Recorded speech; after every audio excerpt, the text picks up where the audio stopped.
Hello and welcome to After Hours Authors. My name is Jess, and like you, I love writing fiction after hours. Today's episode is an interview I recorded with the author Wesley Croft. He's an Australian science fiction and adventure author, and he's begun a 5-part series that begins with Awoken Forest, Ashes of the Injai. It's a really fun chat. We talk about Harry Potter puns, what it's like growing up in outback Australia, and what his journey has been like in writing the first book of a 5-part series. It's a really great chat. I hope you enjoy.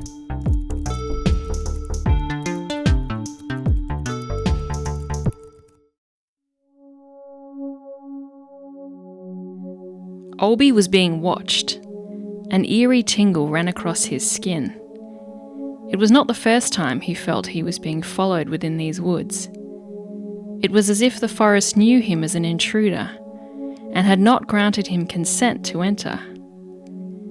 His gaze swept across the trees. They concealed mysteries within their broad trunks. He wasn't supposed to be here. Perhaps this time he had gone too far. That is an excerpt from Awoken Forest, Ashes of the Injai by Wesley Croft, who is with me right now. Welcome, Wesley. Thank you so much. I am so glad to be here. It's such an honour and a privilege. This is my first ever podcast, and that was insane listening to you read that. Have you considered doing audiobooks? Look, I have. Look, we can talk later. Sounds good. Off the podcast. Off the podcast. Well, thank you so much for coming to chat with me today. You are a self-published author. Does that sound like incredible to you to hear that you are a self-published author? It is absolutely insane. If you told me that 2 years ago or even a year ago, I'd be like, what are you smoking? I want some. It's an amazing feeling. I'm not usually one to toot my own horn, but it's very, I feel very proud of myself to have actually stuck to something. It was a New Year's resolution, and New Year's resolutions never work out, so I don't know how this one did. This one crept through the cracks, didn't it? Yeah. And it landed up in this gorgeous book. It's a really beautiful book, and thank you. I think when I reviewed it on Instagram, I said I feel like you've been writing for 100 years because your tone and your style feel so matured. It's like you've been writing forever, and when you realize that this is a debut, it's mind-blowing. It's a gorgeous book, so well done, and you should be proud because it's a really stunning piece. Look, if you look at me in person, you go, oh yeah, he probably is 100 years old. It was a really interesting journey, and I learned so much. It's like how they say, raising a child takes a village. Well, writing a book's very similar. When I started, it was just notes in a notepad. I didn't realize when I started that I would have to engage with so many people, listen to a lot of advice, and really take aboard criticism, constructive criticism, to make the book what it was and what it eventually ended up being. To make that story consistent and impactful is such a challenge. So you've done a beautiful job, and I'm really excited that there are more books in this series. Yes, well, the sequel is being written as we speak, but my first project will be the novella that I'm writing at the moment, and you might have seen on Instagram I recently came up with the title of that one. So I'm looking forward to getting that through to the editing stages. Now, to kick us off, so we can get a little sense as to what kind of book lover you are, my first question for you, which is probably the hardest question. Always is. which is, if you could only read one book or book series forevermore, what would you pick? Tough question. Thanks, Jess. I've got such a wide scope of genres that I love. I've got an eclectic taste. And to be honest, I'm that kind of nerd that I reckon one of those old school encyclopedia volumes would just make me froth. Like, you know, you open it up, the dust comes out, you know, it smells like old paper.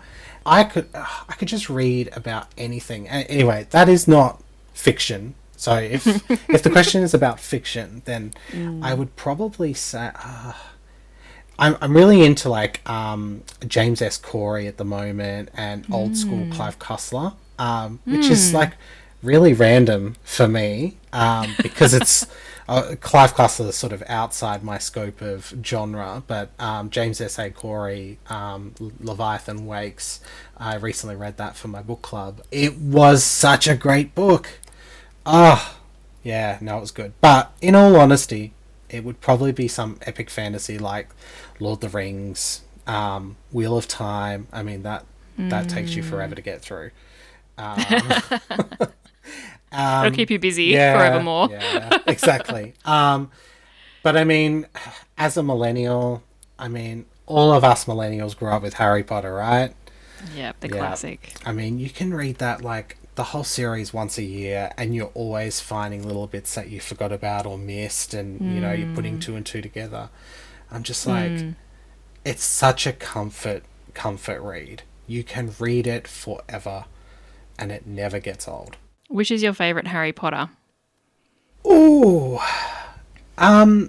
probably Chamber of Secrets. Oh, interesting take. Yeah, it was my first.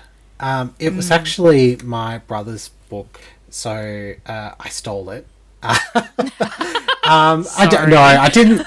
Sorry, Tobias. I didn't steal it so much as I borrowed it out of his school pack. So my brother and I were actually homeschooled, School of the Air. So we lived in remote WA, and he would get packs for his English class or like modules and things in the mail. And one of the books was Harry Potter, and I'd never heard of it before. And being in the middle of the bush with no TV, no electricity, you're like, I'm gonna read a book. And I picked this book up and I was like, what is this? This is amazing. Is this literal magic? Yeah, it is. It was literal magic. And just something about the second Harry Potter, just, it feels like every time I read it, I'm opening the gate to this world that I absolutely adore. Yeah, J.K. Rowling was so good at sneaking so many perfect details into corners of all of her books. I just read books 1 and 2 over the Christmas break, and I'm still surprised, and I know the stories inside and out. There's always something I've missed. There's always something I've forgotten. And the movies can't do them justice. Oh, no. Every time I watch the movies, I try to explain to anyone that's not read the book. I'm like, but there's so much more detail on this scene in the book. Like, where was Peeves? Where was Peeves? I was thinking that when I was reading book 2. I was like, he's non-existent. He's such a significant character in that book. I should have said that differently. I should have said my major peeve was no peeve. Anyway, let us potter along. I was not ready for this. Might want to hurry up and ask me another question. I love it. Okay, I'm stopping now. Okay, breathe. I love it. Oh, it's so good. I'm here for it. Well, you touched on it a little bit there of kind of your journey with reading and stories, but as a writer, can you tell us a bit about how you ended up here as a published author? Yeah, well, great question. I mean, everyone has their own unique story to tell, and I'm blown away by some people's stories about how they became a writer or what influenced them to create. Creation is one of the best things that we can do. But really, my journey actually does stem from when I was about 12 years old, where it was the year 2000, and my father decided to take my younger brother and I around Australia to experience, this big brown land of ours. And amazing. My father was a prospector, so we headed to Western Australia, and so he was cool. so he was digging up gold and on the mines and things like that. Because of this, my brother and I, obviously, we were homeschooled in the outback, so radios, old school radios, modules and things in the post office we'd pick up every time we'd go into town. We lived in tents for a few years, didn't have access to the same entertainment as other kids our age. Sometimes it'd be weeks between even seeing a TV. And yeah, sometimes, my most cherished joy was the books that I'd be able to, take out there, because really it was the only sort of form of entertainment that I could bring back out once we went into town, and as a big gamer, didn't have the computer games that I really wanted to play. We also use this thing called your imagination. I'm sorry, what is that? Get ready to be blown away. But you imagine things in your head. And, what? Yeah, I know, right? I'm not crazy. Is it real? Yeah. So we would buy these little Matchbox cars. My brother and I, we would build these rock cities in the middle of the desert. Like, we would go pick up bits of quartz and we'd build these skyscrapers out of quartz and other rocks, and we'd build roads, and we'd use texture and write things like Maya or David Jones on the buildings and things like that. Fun story, actually, someone found one when we came into Meekatharra once and said that some kids had desecrated an Aboriginal Indigenous holy site or ceremonial site by putting Maya and David Jones and Target on all these rocks. And my dad was like, "Nah, that's just my boys." They're just playing. They're just playing. They're just building rock cities. Anyway, as we were building these, like over 2 years, we'd just build all these cities, and I started to come up with stories about these towns. I'd write histories about the towns, their economies, who lived there, what the people were like. Soon enough, like, this blossomed into creating an entire world of made-up cities and countries. And I was an incredible nerd. I mean, I still am, I loved history. I loved politics. And to this day, I have a wealth of documents from that time of maps and stories about these creations, many of which are sprinkled in the names and places in my book. So, yeah, I felt like I stole my story ideas from my 12-year-old self. That's so cool. And I love how that harks back to the idea of stories being so innate to who we are, the way that we create stories and we create meaning with the things that we find around us. I love that. Cool. So you've just been sharing about how you were creating worlds in your imaginative play. Can we talk a bit about the world building in this book and I guess what will continue in the rest of the series? Because you've created such a unique environment where you have multiple cultures within it that are quite different from one another. How did you come up with these cultures and this world, and were there any strategies that helped you achieve that? Yeah, no, great question. There were quite a few strategies I used, and as I mentioned, before with my rock cities, my world building has sort of evolved over time based on my experiences in life. Like, everyone has experienced life differently. And, it comes back to what you're interested in. Someone who is world building a romance novel might have an understanding of the relationship dynamics in a high school. Someone who's world building a fantasy novel might have been obsessed with, like, Lord of the Rings or plays D&D. I totally don't. Sarcasm. I absolutely devoured shows like Battlestar Galactica and Stargate as a teenager. So after my time when my mother sort of said, yep, they've got to come back out from the bush, they're starting to look like nomads. So we went back to school, and I sort of, as an introvert, retreated into Battlestar Galactica, Stargate, Lord of the Rings when it came out, Harry Potter films, and so I did love that we as a species are able to create lies and believe them jointly. I was that nerd that built a whole world with fantasy maps, whole countries, histories. And as I said before, I feel like I was cheating a bit because I was tapping into the wonders of my 12 to 13-year-old self. Arbanar was written for me by my younger self. I just never realised it. There are 2 vanilla files behind me full of maps, you know. I've even got like road maps, you know, different highways and things like that that I created. It was so insane. But yeah, you know, the Ashes of the Injai has so much lore to build on. I'm so excited to expand the world building. And if I wasn't an after hours author, see what I did there. I would spend hours poring over those notes. Some of the world building strategies that I sort of try to engage with was have a big idea, and how does everything feed into that idea?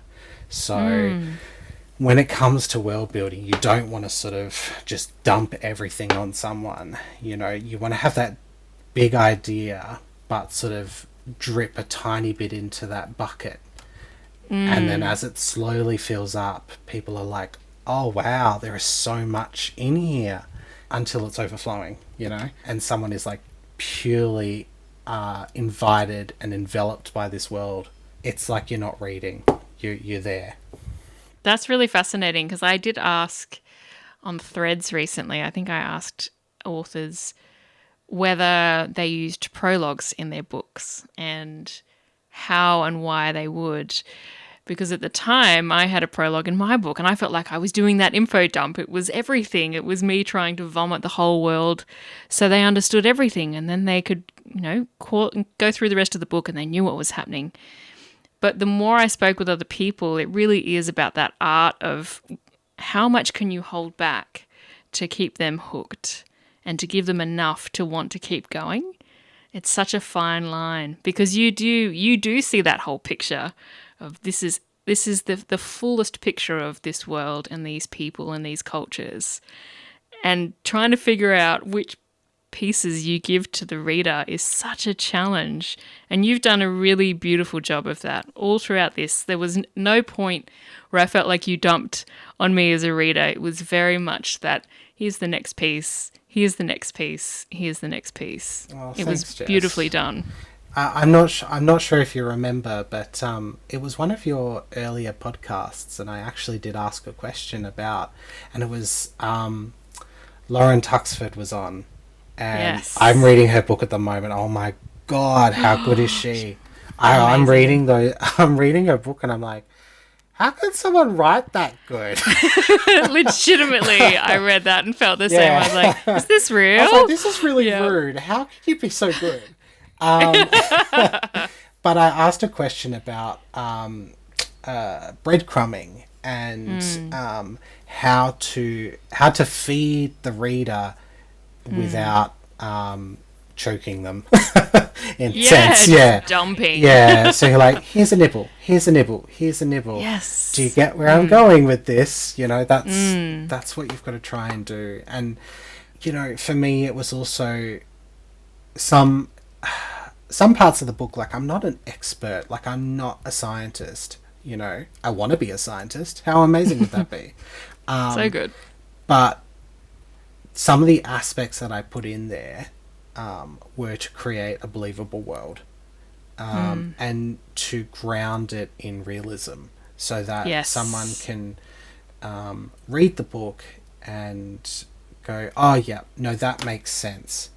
Because with fantasy, as I said before, it's one big lie. But someone needs to feel that it makes sense. That's why we have rules around magic in books, you know. Otherwise, anything is possible. You've got to sort of rein that in. And so I use that around like the laws of physics and things like that. You know, I was trying to picture... you know, a little bit of a spoiler in the book, but there is an eclipse, a planetary and a solar eclipse at the same time.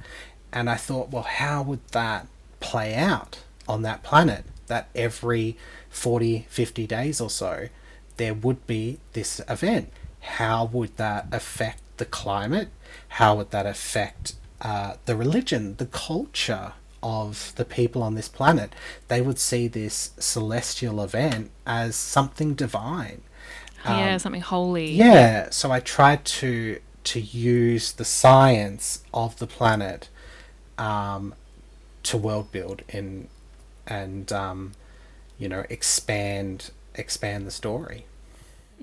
That's really fascinating because I have heard people talk about how, how you're saying fantasy is lying essentially. Fantasy is entirely made up, and but we do need that anchoring in some kind of structure, some kind of system. And that's where science fiction is so beloved by science fiction fans, because it is often grounded in a technology or a part of science or some kind of law that gives it a structure and gives it a sense of reality and makes it seem real. So it's a really interesting blend of those two ideas. Well, let's move on to talk about a bit more about the writing process. Yeah. And look, I will be honest, this is a selfish question because I'm editing my book and I need to understand how you edited yours. But this is for any author listening to this who is in the first draft of their book, or they might be about to hand it over to someone to read it for the first time. How did you edit your book? Were there a few rounds? Did you self-edit? Pay for an editor? Ask your friends or your mum to read it? What was that process like for you? And do you have any tips? Yes. Ask your mum, and when she says, "Oh my God, darling, I'm so proud of you," that's when you know you're on to a winner. Look, I'd love to ask you about your book as well. I'm sure that I don't want to put you on the spot, but I'm sure it's going to be amazing. Because engaging with other authors is so important when it comes to learning the processes, especially for self-publishing. I mean, we're doing all this together. We're doing all of this alone. You are your own marketer. You are your own publisher, your own illustrator, your own writer, obviously. I mean, unless you've got an endless flow of time and money. Where are those people? Yeah, I know. I don't even want to know you. No, but it's a great question, and I think it's important, as I said, for published authors to share with aspirational publishers or aspirational writers, because there are so many ways to skin a cat. I mean, when it comes to like reviews, once you've written your book, your first draft, I read somewhere and I loved it. It was like, a first draft is both perfect and a steaming pile of garbage. Yes. Because it is perfect. It is perfect in the sense that it has achieved what it was meant to do, and that is to exist. It is a steaming pile of garbage because it's a steaming awful. Pile of garbage. It's genuinely it's awful. horrible. And no one is perfect. Well, except for my dog, Oscar. Except he steals my cheese. We cannot go any further without mentioning Oscar. Yeah, I know. He is the inspiration for a character in the book, and that made my partner very mad. Every time, I can't actually name the character because he now I'm gonna go and try and figure it out. Yeah, because he goes, "How could you do that?" And serious anger. I was like, "Oh no!" So I think I know who it is. Yeah, you probably do. But I cried when I wrote that. But writing a novel is so much more than sitting down and tapping keys or squiggling lines on a page. I don't know how many times I read and reread passages, saw nothing wrong with it, patted myself on the back and called it a day. I need to come back 2 or 3 weeks later and wonder what drugs I was on, or thinking this passage sounded good, or that dialogue sounded natural. Hell, I even had words in there that I thought that absolutely does not mean that. So the first step, once you've written, is to review it over and over again. I listened to podcasts, I listened to YouTube videos. They were the best thing. That's how I found you, actually. It was cool. Because I was looking for help with this process, and then I came along books as well, like on how to edit your books and things like that. So I first self-edited. I printed everything out into a big folder, and I went to town. Like, I had so many highlighters that I didn't even know what I needed the highlighters for. I was like, I have 10 highlighters. I will need all of these. I don't know why, but I will. So that was the first step. Just self-editing, going through, finding what works, what doesn't. You know, the whole killing your darlings thing. When it came to development edits or developmental edits, I was lucky enough to be part of the greatest and most amazing book club that has ever graced this universe, and the one prior to the Big Bang. Our book club is called A Novel Idea. Love that. Yeah, gotta have a pun. A Word Appreciation Society, as we are known as well. And they were my guinea pigs. You know, my ultimate beta readers. And I'm sure not everyone knows what a beta reader is, but it's someone who sort of reads your book first, or reads your manuscript and goes, right, this is looking good, but here's some things you can do to improve. Amazing. Yeah, so it's very handy to have like 5 people forced to read your book. And often as writers will receive advice like, hey, take this to a stranger, don't rely on your friends. But honestly, a true friend is someone that can say to you, hey, well done, you wrote a book. Yeah. Let me give you some pointers so it doesn't look like a steaming pile of garbage. You know, that's amazing, and it's such a vulnerable position to be in. It is, as an author. yeah. But you know, you've got to have some trust. And you know, understand that criticism is your friend.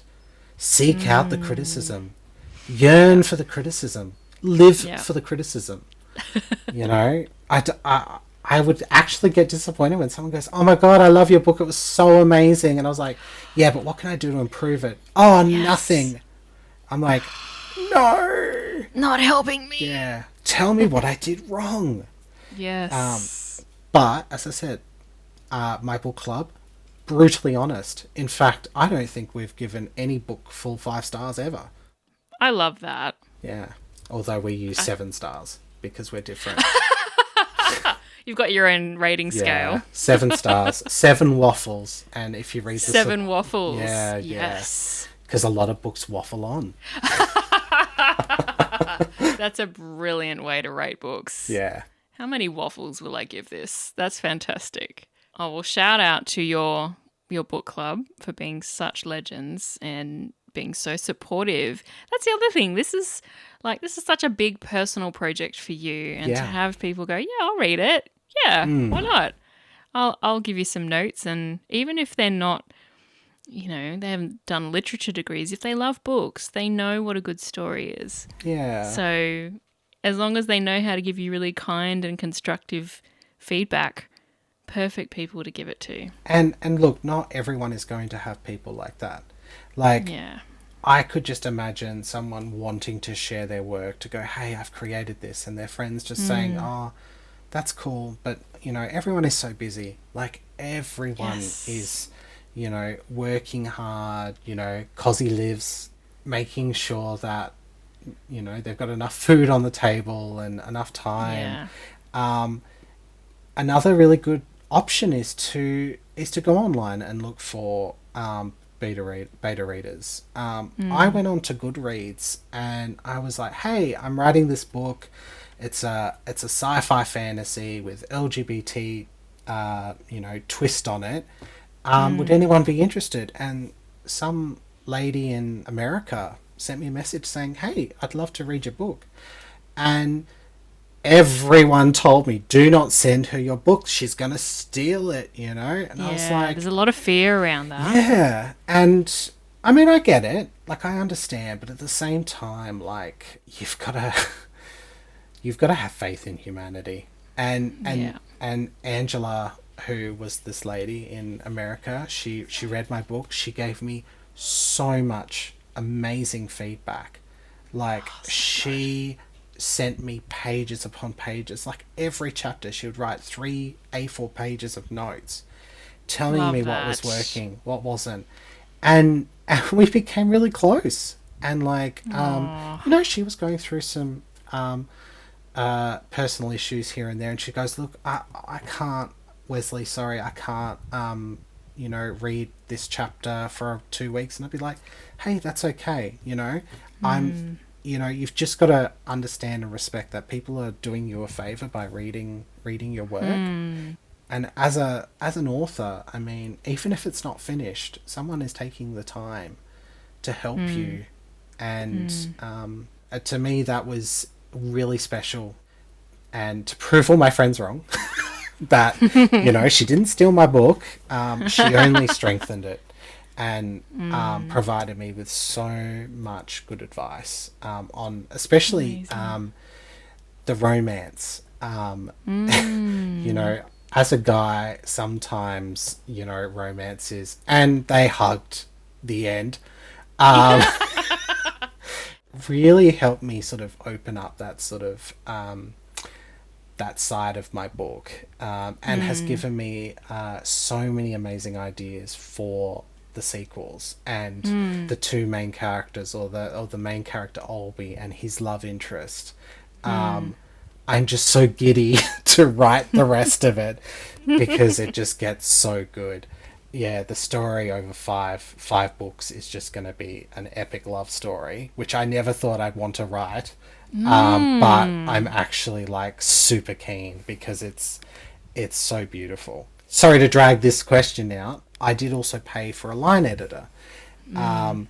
So once you've sort of, gone to betas, done your developmental edits, done your own edits, there's a lot of editing. Like, this book took me 3 months to write and 15 months to edit. Like, Yes. It's a lot of time. Writing is the easy part. Yes, although it doesn't feel like that at the time. No, it doesn't. You're like, oh, look at me go. I wrote 700 words today. And then you like look at it later when you've got to edit and go, oh my God, I've got to edit another 700 words. But I paid for a line editor. We've got a really great writing resource here in Western Australia called Writing WA. They actually sponsored my book launch at the State Library. So it was really handy. Anyway, they've got a literary or a literati sort of guide on their website, and I'm assuming other states will have the same thing. A really great resource for self-published authors, or people just wanting to engage with, editors for anything really. Anyway, I found Liam Selby, and he's been a massive boon for my book, honestly. But one of the biggest things he actually did for me was not so much the editing, it was just my confidence. He helped me fight imposter syndrome. I was like, who am I to write a book? And he was like, you're Wesley, you can do this. So for me, that was like, just to have someone in your corner after spending all this time, it was really special. And then that could be the first time somebody gives you that pat on the back and goes, you're doing a brilliant job. Yeah. And you're like, oh, you're actually a professional and you're telling me I'm doing a good job? You're in the industry. Yeah, you're in the industry. So it's actually, in a nutshell, if you want to edit your own book, it's going to be a hard slog. But it's so rewarding. Do I wish that I had a publishing house with,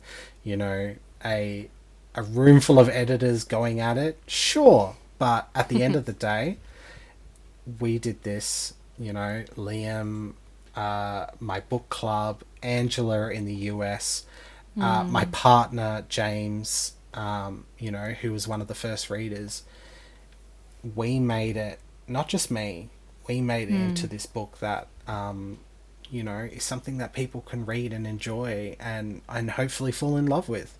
Amazing. And that it's such a true experience for so many authors, because we do write in such silos, don't we?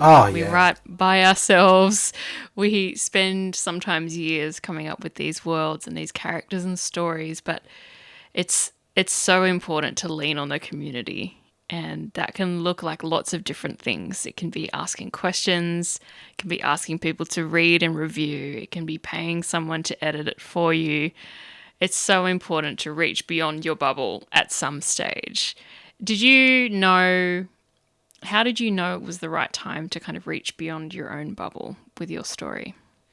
Um, as I said, I had a lot of help, and so I reached a point where I was.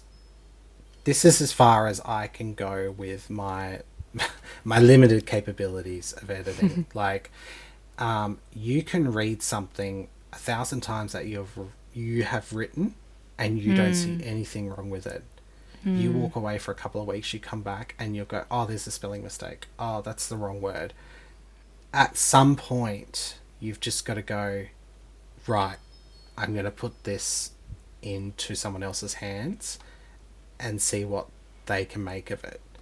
And, it's all about trust as well. Like, you've got to trust that someone is going to give you the feedback that you need. I think for me, it was when I was ready to see if I'd never written before. Like, this was my book. I never wrote short stories. I wrote a few really witty Facebook posts. I did a bit of travel writing, I won't lie, but most of it's like sort of, in half empty travel books behind me. Like, I'd go on trips and I'd go, I'm going to write on trains and like drink coffee and have like a scarf, and people are going to go, oh my God, he is so mysterious. And I think I did that well. I like to gallivant. But yeah, I think you look at it and go, okay, that's a full story that I can give someone. And Yes. let's see if they visualize it in their minds how I see it in mine. I suppose that's the best way to put it. Yeah. Although, funny story, when I gave the prologue, I went on a book club retreat down to Albany, and my friend was knitting, and the other one was crocheting. My friends are really cool. Like, we go out. We party hard. Yeah, we party hard. We stayed at an Airbnb and we knitted. We had wine, we have olives, we had wool. Sounds amazing. It was an amazing trip. Anyway, they were doing their, crocheting and, granny things. And I decided to read them the prologue. And one of my friends turned around and said, I don't know why, but I pictured her like Fiona from Shrek. Is she an ogre? And I was like, what? No. What? Yeah. Classic. I suppose that's a good description of someone thinking that they have expressed themselves onto a piece of paper and someone else just reading completely into it however they want. Yeah. Which can be expected. Well, speaking of your story, can you tell us a bit about this first book, this series? Where can we find it? Can you sum it up for us? Yeah, sure. So, elevator pitch, that's another big one. Every author needs to be able to come up with an elevator pitch for their book. So Awoken Forest is a story about a small agrarian community wrestling with the realization that they've forgotten their place in a long-lost empire. That past is about to come knocking hard, and the consequences are devastating. I wrote that down because I am trying to memorize it in my head, otherwise I will forget. It's amazing. Yeah. That was very well done. Thank you. Claps. Yay. Yay. But yeah, no, I'm glad you're sitting down because this might take a while. The Ashes of the Injai series and the sequel to Awoken Forest are in full swing. The story will encompass 5 books, and I have so much character development and thrills coming, so stay tuned. The story will follow the events of Awoken Forest and the aftermath of so much cultural and political change that is happening. The characters on Arbanar will live with their decisions, their struggles, and who they are. The events of Awoken Forest sort of begin the downfall of a peaceful people, and it's up to the people on this planet whether or not they will be corrupted by those forces that work against them, or if they will join them. Ultimately, I hope that they keep their way of life, but you never know. And as I mentioned, I'm currently writing a novella titled Faith Unwoven. Oh.